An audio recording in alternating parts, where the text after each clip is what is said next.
जी अस्सलाम वालेकुम। जय भीम, जय संविधान, सत श्री अकाल।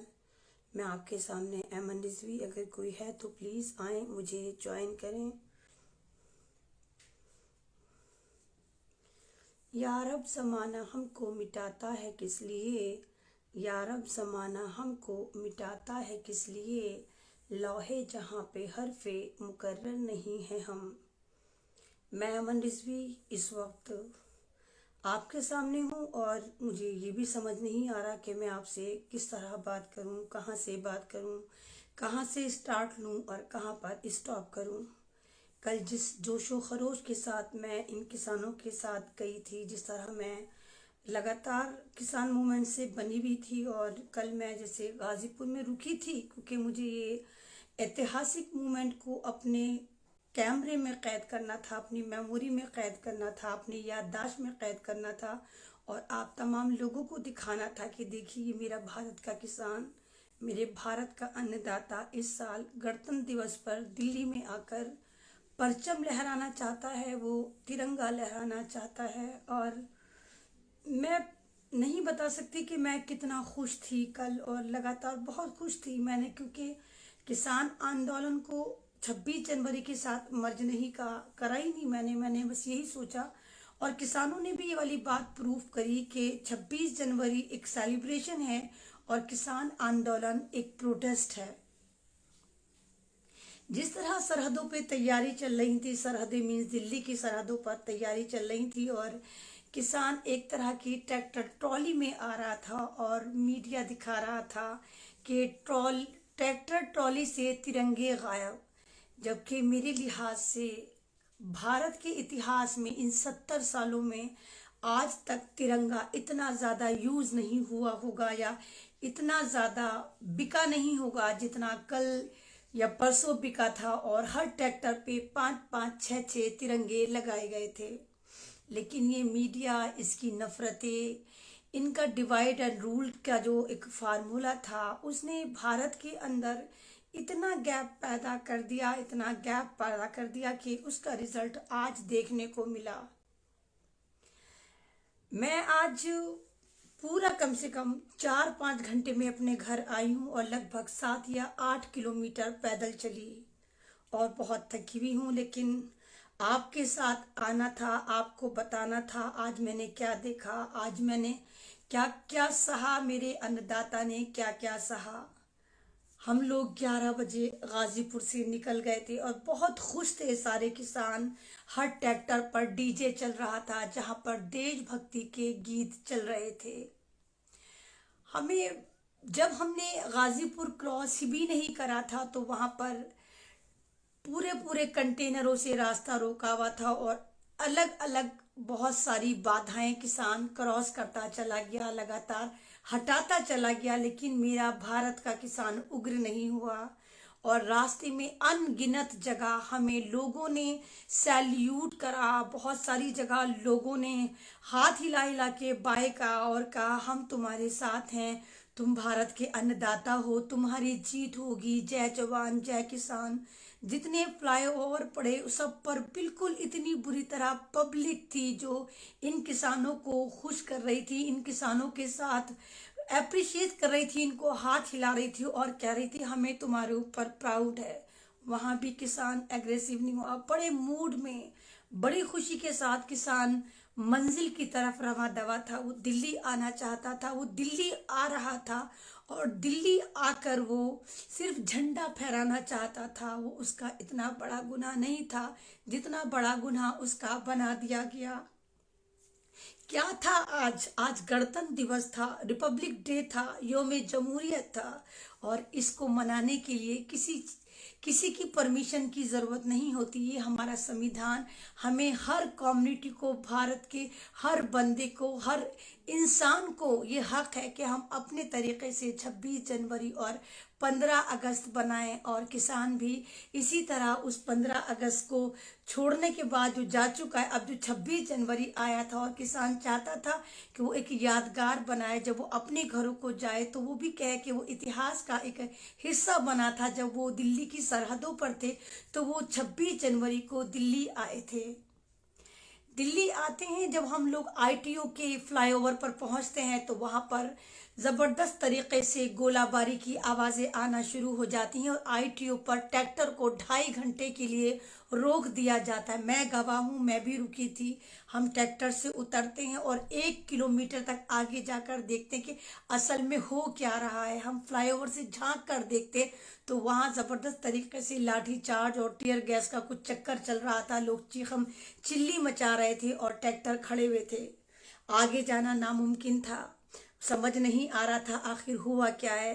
किसी तरह हम लोग फ्लाईओवर से कूदते फांदते उस जगह पर पहुंचे जहां पर हमारे हाथों से ही नहीं, दिमाग भी ऐसा लगा शायद आज साथ नहीं देगा। वहां पर एक नौजवान, एक भारत के सपूत, एक अन्नदाता के बेटे की लाश पड़ी हुई थी जो बिल्कुल ठंडी हो चुकी थी और उसके यहाँ पर गोली लगी हुई थी। तमाम किसान जो थे वो एकदम चुप हो गए और उनके तमाम डीजे एकदम चुप हो गए और वो परेशान थे कि क्या 26 जनवरी सेलिब्रेट करना हमारे लिए इतना बड़ा गुनाह है कि ये सरकार हमें इस तरह मारेगी। और इनका मीडिया चिल्ला चिल्ला कर ये दिखा रहा था कि देखो जिहादी ट्रैक्टर दिल्ली में आ चुके हैं। जिहादी को कितना बदनाम करेंगे आप, मुसलमानों को कितना बदनाम करेंगे। पहले जिहादी का मतलब सीखे। जिहाद का मतलब होता है लगातार जद्दोजहद करना, स्ट्रगल करना। हाँ, वो जिहादी ट्रैक्टर थे, मैं मानती हूँ वो जिहादी ट्रैक्टर थे क्योंकि वो जिहाद ही कर रहे थे, वो संघर्ष कर रहे थे इस बिल के खिलाफ, वो संघर्ष कर रहे थे इस सरकार के खिलाफ। और वो दिल्ली आकर संघर्ष कर रहे थे कि वो पहली बार इस 26 जनवरी का हिस्सा बने। हाँ, वो जिहादी ट्रैक्टर थे। मैं तो इसी बात के लिए हैरान हूं कि मैं सिंघू बॉर्डर कम से कम 22 बार गई, मैं गाजीपुर बॉर्डर भी कम से कम इतनी ही बार गई, 20-25 बार गई। मैंने तो वहां कोई अराजकता नहीं देखी। किसान 62 दिन से वहां बैठा था तो वहां तब तो कोई अराजकता नहीं फैलाई अराजकता किसने फैलाई, कौन पकड़ा गया? आरएसएस के जाफरानी गुंडे, इनके मीडिया जो वहां पर नफरत फैला रहे थे, अराजकता फैलाना चाहते थे। अगर किसान उग्रवादी होता, खालिस्तानी पाकिस्तानी होता तो वो दिल्ली की सरहदों पर उत्पात मचाता, ना कि वहां पर 62 दिन से सब्र तहम्मुल से टिका रहता। और अब तक शायद आपको पता हो 150 से ज्यादा किसान इस मूवमेंट में शहीद हो चुके हैं। उसके बावजूद इन किसानों ने अपने होश नहीं छोड़े, वो उसी तरह सब्र तहम्मुल से वहां बैठे रहे। मैं पुलिस को भी एलिगेट नहीं करूंगी, मुझे नहीं मालूम आज हुआ क्या, क्योंकि जिस पुलिस का चेहरा मैंने सिंघू बॉर्डर पर देखा, जिस पुलिस का चेहरा मैंने यहाँ पे NH-24 गाजीपुर बॉर्डर पर देखा, वो पुलिस तो दूसरी पुलिस थी। वो इतनी हमारे साथ इतनी जबरदस्त मिक्सअप थी कि वो हमारे साथ ही लंगर खाया करती थी, वो हमारे साथ बैठ के चाय पीती थी। मैंने खुद देखा बुराड़ी पर कि वो लोग चाय पीते थे, हमारे साथ बहुत फ्रेंडली नेचर में बात करते थे। फिर वो कौन थे जिन्होंने आईटीओ पे किसान को मारा? कौन थे वो लोग? कौन सी वर्दी थी वो? कहां से आए थे वो लोग? कौन सा षड्यंत्र है, कौन सा तांडव है जो मेरे भारत के सपूत, मेरे अन्नदाता को आज मौत की नींद सुला गया? कौन थे वो लोग जो इस मोहब्बत को नफरत में बदल गए? कौन थे वो लोग? और अब सरकार ये कह रही है कि नहीं, वो किसान ट्रैक्टर से गिरकर मरा। सॉरी, मुझसे बोला भी नहीं जा रहा। वो कैसे उसके यहाँ पर गोली लगी। मैं कहती हूँ आपने कैसे फैसला कर लिया? आपने सेकंडों में बता दिया वो ट्रैक्टर से गिरकर मरा है। कब तक आप खुद ही जज बने रहेंगे? कब तक आप खुद ही वकील बने रहेंगे? कब तक आप खुद ही पुलिस बने रहेंगे? कब तक आप खुद ही खुदा बने रहेंगे? ये सवाल बीजेपी सरकार से बनता है। ये सारे किसान मोहब्बत से बैठे थे। कौन थे वो लोग जो इनके बीच में घुसे, इनके बीच में इनको बदनाम करने की कोशिश करी? क्योंकि आपको भी पता होगा 4 दिन पहले भी सिंघू बॉर्डर पर एक आरएसएस का जाफरानी गुंडा पकड़ा जाता है, जो बताता है कि हमें पैसा दिया गया है सरकार की तरफ से, आरएसएस की तरफ से, ताकि हम इस मूवमेंट को खराब करें। कहीं ये वही लोग तो नहीं थे? कहीं ये वही लोग तो नहीं थे जिन्होंने ये मूवमेंट खराब करा हो? कितने हर्ष उल्लास से किसान आया था, कितने डीजे गाने बजाने, भारतीय भक्ति के सॉन्ग सारे के सारे चला के वो डांस करते हुए पूरा का पूरा खुशहाल तरीके से ऐसे आ रहे थे मानो ये बारात लेकर जा रहे हूं। वो ये भूल गए थे कि वो सरकार की नीतियों के खिलाफ 62 दिन से सरहद पर बैठे थे। वो सब भूल गए थे। वो सिर्फ गणतंत्र दिवस मनाने दिल्ली आ रहे थे। क्या ये जुर्म था उनका कि 26 जनवरी के दिन आपने भारत के अन्नदाता को मार डाला, एक जवान सपूत को मार डाला, एक घर का चिराग बुझा डाला? क्यों किया आपने इस तरह? क्या कंट्रोल नहीं कर सकते थे? फिर किस तरह का आपका एडमिनिस्ट्रेशन है कि ये किसान 62 दिन से दिल्ली की सरहदों पे आराम से बैठे थे और पूरे दिल्ली तक बिल्कुल सुकून के साथ आ गए? लेकिन आईटीओ पे आके ऐसा क्या होता है जब पुलिस हेडक्वार्टर के सामने से गुजरते हैं कि वहां पर इनको मार दिया जाता है, इनको रोका जाता है, लाठी भांची जाती है, टीयर गैस छोड़ी जाती है और कहा जाता है नहीं, ये उत्पाद मचा रहे थे। अगर इनको उत्पाद मचाना होता तो ये वहीं से मचाते आते, सिंघू बॉर्डर से मचाते आते, टीकरी बॉर्डर से मचाते आते, गाजीपुर बॉर्डर से मचाते आते। इन्होंने तो नहीं बचाया, इन्होंने तो नहीं मचाया। मैं गवाह हूं, मैं इनके साथ थी, कल मैं वहीं रुकी थी, एक एक लम्हे की मैं गवाह हूं। मैंने देखा उनको कि वो किस तरह रहते हैं। मुझे मालूम है कल रात मैंने कैसे गुजारी। पूरा पानी आसमान पे से ऐसे गिर रहा था मानो बारिश हो रही हो, इतनी ठंड थी। और उस ठंड में वो इतने सब्र तहम्मुल से, इतनी मिलन से, इतने आपस में मेल जोल से रह रहे हैं, तब तो उन्होंने कोई उत्पाद नहीं मचाया। मोदी जी, फिर ऐसा क्या हुआ कि वो आज दिल्ली आते हैं और आप कहते कि इन्होंने उत्पाद मचाया और ट्रैक्टर से गिर के मर गए? इंक्वायरी कौन बिठाएगा? शायद आप नहीं जानते। मैं NH-24 में मैं आपको एक वाकया बताती हूँ जो मुझे भी इतना सन्न कर गया कि मुझे भी यकीन नहीं हुआ कि मेरे साथ ऐसा भी हो सकता है। वो वाकया मेरी जिंदगी का बहुत अहम वाकया है। वो इबरतनाक नहीं, बड़ा खुशी से भरा मेरे लिए वाकया था कि 3 दिन पहले मैं गाजीपुर बॉर्डर से वापस आ रही थी। लगभग रात के 9 या 9:30 बज रहे थे। हालांकि मेरे फेस पर मास्क था।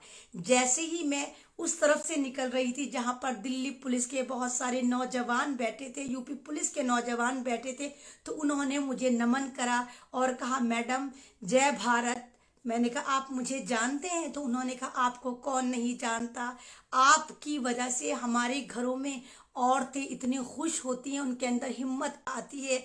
आप देशभक्ति की बात करती हैं, आप जोड़ने की बात करती हैं, आपके इंटरव्यू हमारी फैमिली देखती है। आप यकीन करिए मुझे हैरानी हुई, मुझे यकीन नहीं आया ये वही पुलिस है जिसको हम पता नहीं क्या क्या समझते हैं, क्या क्या कहते हैं। फिर मुझे लगा शायद क्योंकि ये किसानों के साथ जुड़े हुए हैं, किसानों के साथ उठते बैठते हैं, उनके साथ लंगर खाते हैं, उनके साथ चाय पीते हैं, शायद कम्युनिकेशन इतना अच्छा हो गया कि आपस में दोस्ती हो गई और ये हमारे दोस्त हो गए और दोस्तों की तरह रहे। हमें पुलिस से कोई खतरा महसूस नहीं हुआ, ना सिंघू बॉर्डर पर हुआ, ना बुराड़ी बॉर्डर पर हुआ, ना गाजीपुर बॉर्डर पर हुआ, कहीं से कहीं तक नहीं हुआ। उल्टा सिक्योरिटी दी इन्होंने हमें। फिर ऐसा क्या हुआ कि आज दिल्ली में किसान को मार दिया गया, 26 जनवरी को उसको शहीद कर दिया गया। क्यों करा मोदी जी आपने? क्या मिला आपको? जब जब ये 26 जनवरी याद करी जाएगी, उस शहीद को भी याद करा जाएगा कि एक नाहक भारत के सपूत का खून इस बीजेपी सरकार ने उस दिन बहाया था जब ये हर्ष उल्लास से दिल्ली की तरफ ट्रैक्टर परेड निकाल रहे थे। ये आतंक नहीं मचा रहे थे, मोदी जी तांडव आपने मचाया। मोदी जी तांडव आपके मीडिया ने मचाया। मीडिया मेरा इंटरव्यू ले रहा था, स्ट्रीम मीडिया मेरा, तवायफ मीडिया मेरा इंटरव्यू ले रहा था, लाइव दिखा रहा था। उनका पहला सवाल था, आप कहाँ से आए हो?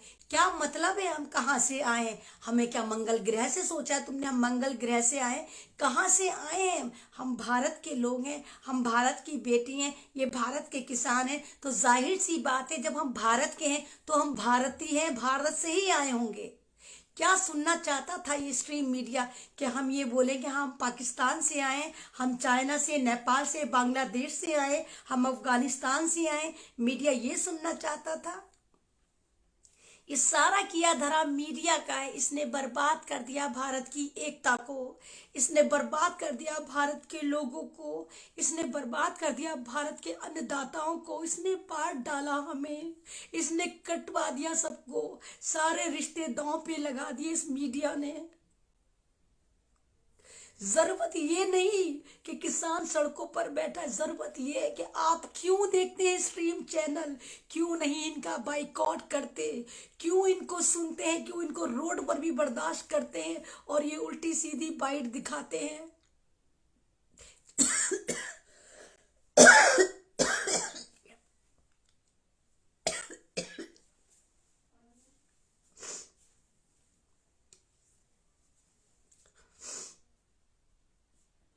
ये हमारी गलती है, ये आपकी गलती है कि आपने इन नागों को, इन आतंकवादियों को, ये आतंकवादी के आतंकवादी ये मीडिया है, उग्रवादी ये मीडिया है, देशद्रोही ये मीडिया है जिसने हमें बर्बाद कर दिया, जिसने हमारी नागरिकता छीन ली। हम भारतीय थे और इसने हमें पाकिस्तानी बना दिया, हम भारतीय थे इसने हमें खालिस्तानी बना दिया। खालिस्तानी का मतलब पता है इनको? जो चीज प्योर हो वो खालिस्तानी है, पूरा भारत खालिस्तानी है, सब प्योर ही तो है यहाँ पर। हम भारतीय, हमारे में कोई मिलावट नहीं है, हम बाई बर्थ भारतीय हैं। हाँ, हम जिहादी हैं क्योंकि हम स्ट्रगल कर रहे हैं, हमने अंग्रेजों के खिलाफ स्ट्रगल करी, हमने मुगलों के खिलाफ स्ट्रगल करी। हाँ, हम जिहादी हैं क्योंकि हमने जद्दोजहद करके इस भारत को पाया था।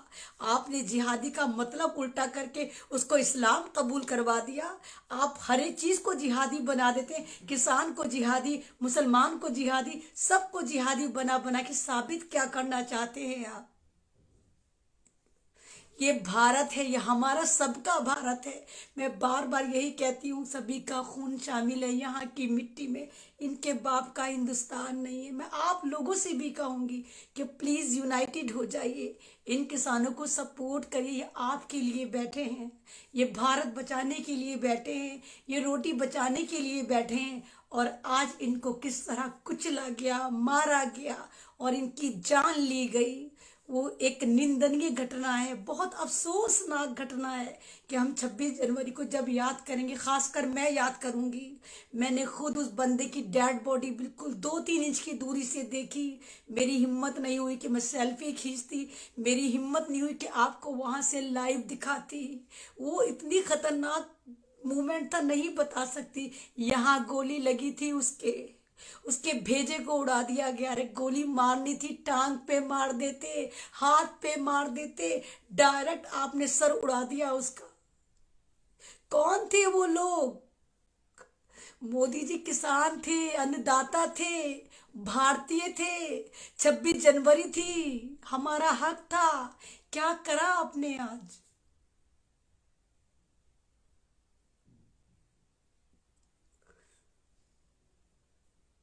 लाखों की तादाद में किसान है। मोदी जी वो चाहे तो मिनट की उसमें सत्ता उखाड़ कर फेंक सकता है। ये आ गया एक ढोंगी, आ गया ढोंगी, एक आरएसएस का पालतू प्रकाश। ये आ गए बेजमीर लोग। ये वही लोग हैं जिन्होंने ये आतंक मचाया है। ये वही गद्दार नागपुर की नाजायज औलाद है, प्रकाश जैसे लोग जिन्होंने भारत को बांट दिया है। ये वही चड्डीधारी हैं जो अंग्रेजों की चड्डियां चाटते थे। ये वही गद्दार है जो महात्मा गांधी का कातिल है। ये प्रकाश वही गद्दार है जो सावरकर की नाजायज औलाद है। ये वही गद्दार हैं सारे के सारे। प्रकाश जैसे लोग ही भारत में आतंकवादी हैं, क्योंकि ये सारे के सारे नागपुर की नाजायज औलादे हैं। इनकी वजह से ये हुआ। इन्हीं में से कोई शर्री आतंकवादी होगा जिसने ये ड्रामा करा। प्रकाश खाड़ा खूड़ा खेड़ा पूड़ा टेढ़ा टुंडा, क्या है तू? तू वही है ना जिसने महात्मा गांधी को कत्ल करा था? तू उसी की नाजायज औलाद है ना? इनके हौसले देखिए, इन आतंकवादियों के, इन जाफरानी गुंडों के। आतंक मचाते हैं, नफरतें फैलाते हैं, जय श्री राम का नारा लगाकर किसी भी मासूम को मार देते हैं। और हौसला देखिए, फिर देशभक्ति की बात करने आ जाते हैं। ये वही नाजायज औलादे जिन्होंने अपनी माँ की इज्जत नहीं करी, अपनी बहन की इज्जत नहीं करी और दूसरों की बहनों को, माँ को लूटते फिरते हैं। ये वही नाजायज औलादे हैं जिनको आप बर्दाश्त करते हैं। ये आपकी ढील, ये आपकी गफलत, ये आपकी जो एक तरह से ये कहूँ कि बिल्कुल आप तमाम लोग बेहिस हो गए, बेहिस। आप सोचते किसान बैठा है, पागल है, बैठा है, बैठा रहेगा, चला जाएगा घर को।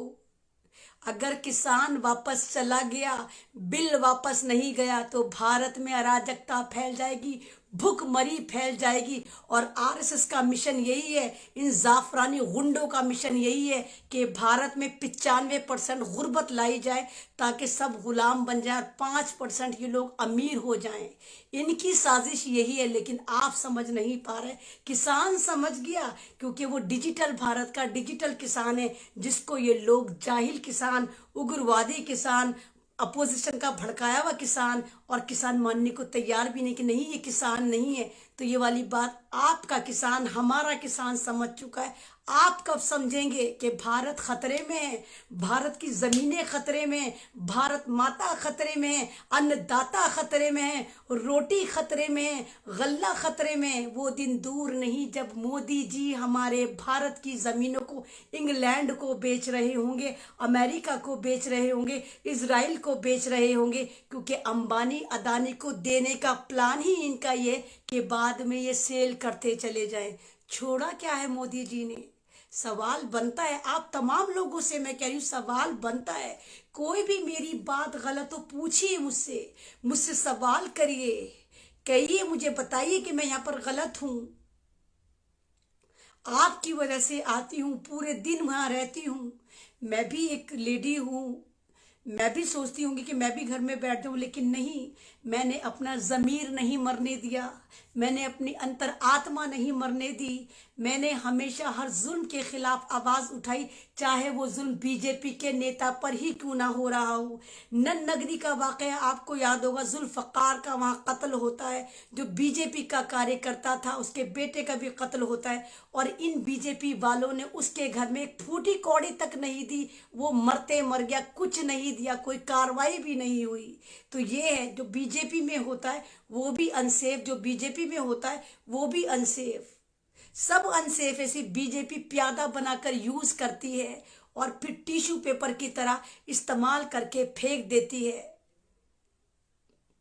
तो ये आपको सोचना होगा कि आपको क्या चुनना है। आपको इंसानियत चुननी है या आपको ये नरभक्षी चुनने हैं, आपको किसान चुनना है या आपको जाफरानी गुंडे चुनने हैं, आपको भारत चुनना है या आपको अफगानिस्तान या अफगानिस्तान चुनना है। फैसला आपके ऊपर है, क्योंकि आप जनता हैं और जनता की पावर सब देखते हैं। जनता चाहे क्या नहीं कर सकती, बड़ी बड़ी सत्ताएं हिला देती है, बड़ी बड़ी सत्ताएं उखाड़ कर फेंक देती है। मेरा क्या लालच है? मैं आती हूँ, आपको अवेयर कराती हूँ। क्या लालच है मेरा? कुछ भी नहीं लालच मेरा। मैं फिर भी आपको जगाने आती हूँ, क्योंकि मैं कहती हूँ मैं भारत की बेटी हूँ, मैं आपकी अपनी हूँ और मैं कुर्बान होने को तैयार हूँ। अगर मेरी कुर्बानी से ये बिल वापस जाता है, अगर मेरी कुर्बानी से अन्नदाता सिक्योर होता है, अगर मेरी कुर्बानी से भारत का भला होता है, तो मैं कुर्बानी दूंगी, मैं कुर्बानी देने को तैयार हूँ। लेकिन मैं चाहती हूं कि आप लोग भी तैयार हों। अगर मैं मर जाती हूं या मुझे मार दिया जाता है, तो एक ऐमन रिजवी के बाद हजारों ऐमन रिजवी आप पैदा करें जो इसी तरह चीखती चिल्लाती चिंघाड़ती रहे, और अपने बच्चों को तालीम का दूध पिलाइए, शिक्षा का दूध पिलाइए, क्योंकि जो भी तालीम का दूध पिएगा वो शेरनी की तरह दहाड़ेगा। पढ़े लिखा समाज होगा तो अवेयर समाज होगा। और औरत शेरनी होती है, शेर कभी शिकार नहीं करता, शेरनियां शिकार करती हैं। तो अपने घरों में शेरनियां पैदा करिए, तालीम दीजिए, उनको अवेयर कराइए, उनको हर जुल्म के खिलाफ बोलने के लिए प्रेरित करिए कि देखो कोई भी जुल्म होता हो तो तुम उसके खिलाफ बोलो, चीखो, चिंघाड़ो, इस समाज को अवेयर कराओ।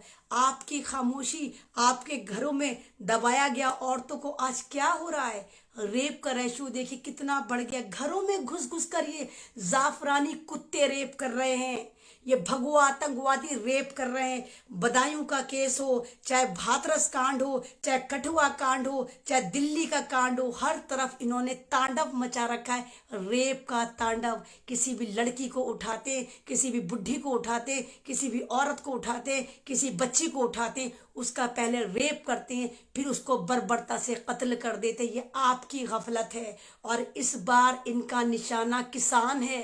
अब ये किसान को बर्बाद करना चाहते हैं, ये नरभक्षी बन गए, किसानों का खून चूसना चाहते हैं, उनकी जमीन उनसे छीनकर अंबानी अदानी को देना चाहते हैं, कॉन्ट्रैक्ट फार्मिंग लाना चाहते हैं। तो ये आपके ऊपर डिपेंड करता है कि आप अपनी रोटी बचा पाते हैं, भारत बचा पाते हैं, भारत माता की गरिमा बचा पाते, क्या क्या बचाना चाहते हैं, ये आप पर डिपेंड करता है। और आप तमाम लोगों से मैं हाथ जोड़कर रिक्वेस्ट करती हूँ, खुदारा बाइकॉट कर दीजिए स्ट्रीम चैनल का, सारे चैनल बंद कर दीजिए। यूट्यूब देखिए, अपने टीवी भी वो लेकर आइए जिसपे यूट्यूब चलता हो, सिर्फ NDTV पर यकीन करिए अगर कर सकते हैं, अदरवाइज ये सारे ZT, आज तक, 5 तक सब बर्बाद चैनल है, देशद्रोहियों के चैनल है। और ये मैं नहीं कह रही, अर्नब गोस्वामी PMO का पालतू कुत्ता, उसकी चैट रिलीज हुई जिसमें पुलवामा की प्लानिंग बता रहा है कि मुझे पता चल गया था, जिसमें वो मजाक उड़ा रहा है सबकी मौतों का, जिसमें वो मोदी जी तक का मजाक उड़ा रहा है कि इतनी घटिया वो शायरी करते हैं। तो इनके सारे के सारे पालतू जिहादी कुत्ते, आतंकवादी एंकर आप देखिए किस तरह के हैं, सिर्फ नफरतें बांटते हैं। फर्जी पुलवामा अटैक करवा दिया, उरी हमला करवा दिया, फर्जी स्ट्राइक, सर्जिकल स्ट्राइक करवा दिया, और कितना गिरेंगे ये। और फिर भी आप इनको देख के कहते हैं हाँ हाँ ये गलत दिखा रहा है। अरे देखते ही क्यों हैं आप इनकी न्यूज़? आप यूट्यूब देखिए, यूट्यूब देखिए, बहुत सारे यूट्यूब चैनल बहुत हकीकत दिखाते हैं। और इन किसानों को प्लीज सपोर्ट करिए, इनको कहिए कि हम तुम्हारे साथ हैं, तुम अकेले नहीं हो, हम पूरा भारत तुम्हारे साथ हैं। और मैंने आज देखा था हर बिल्डिंग पे लटके पड़े थे लोग, हाथ हिला हिला के हमें बाय कर रहे थे, किसानों को सैल्यूट कर रहे थे, हम तुम्हारे साथ हैं, जय जवान जय किसान के नारे लगा रहे थे। जब पूरा भारत आज हमारे साथ था, फिर कैसे अन्नदाता को मार दिया गया, कत्ल कर दिया गया? सवाल बनता है जो आपको पूछना चाहिए, क्योंकि आप जनता हैं। मैं बस यही कहूंगी कि बस अब मुझे इजाज़त दें, मेरे पास ना अल्फाज हैं ना मेरी हिम्मत है। मैं कल से 1 मिनट को भी नहीं सोई, मैं कल से लगातार जाग रही हूँ, वहाँ थी ना, मुझे इतना बैठने का भी इतना सुकून नहीं मिला, क्योंकि ना वहाँ इतना अरेंजमेंट था, और ना मैं वहाँ बैठना चाहती थी, मैं किसानों को देखना चाहती थी वो 26 जनवरी पर क्या करेंगे। इतनी मोहब्बत से सरदार भाइयों ने मेरी पगड़ी बांधी थी, तिरंगे की पगड़ी बांधी थी, मुझे मान सम्मान दिया था, और आज सारा का सारा मुझे ऐसा लगा खत्म हो गया, सब टेंशन में चला गया। जो एक अच्छी सी उम्मीद हम लेकर गए थे कि हम झंडा लहरा कर आएंगे, दिल्ली का चक्कर लगा कर आएंगे और दुनिया को दिखाएंगे कि देखो भारत का अन्नदाता जब खुश होता है तो कितना खुश होता है कि सड़कें देशभक्ति के गीत से गूंजने लगती हैं। लेकिन क्या हुआ, आज तो पूरे भारत में मौत की हाहाकार मचा दी। जो किसान जय जवान जय किसान था, उसको मुर्दा किसान बना दिया, उसको मार दिया, उस पर हमला करवा दिया। करवाने वाली कौन थी? ये सरकार थी। तो आप इनकी सपोर्ट में आगे आइए, इनको सपोर्ट करिए और बताइए कि आरएसएस का एजेंडा क्या है, इन जाफरानी गुंडों का एजेंडा क्या है, ये किस तरह किसान मूवमेंट में घुस घुस कर किसान मूवमेंट को खराब कर रहे थे। लगातार इनके दलाल, इनके एजेंट पकड़े जा रहे थे और पीटा भी नहीं जा रहा था। किसान बड़े प्यार से इनको समझा बुझा कर छोड़ रहा था। बस लास्ट में मैं यही कहूंगी, मैं खुलकर करूंगी इनके हर जुल्म की मुखालफत, मैं खुलकर करूंगी इनके हर जुल्म की मुखालफत। ये वक्त के तख्ता नशीन हैं, ये वक्त के तख्ता नशीन हैं मेरे भारत के, ये खुदा नहीं। शुक्रिया, अल्लाह हाफिज, जय जवान जय किसान, सत श्री अकाल।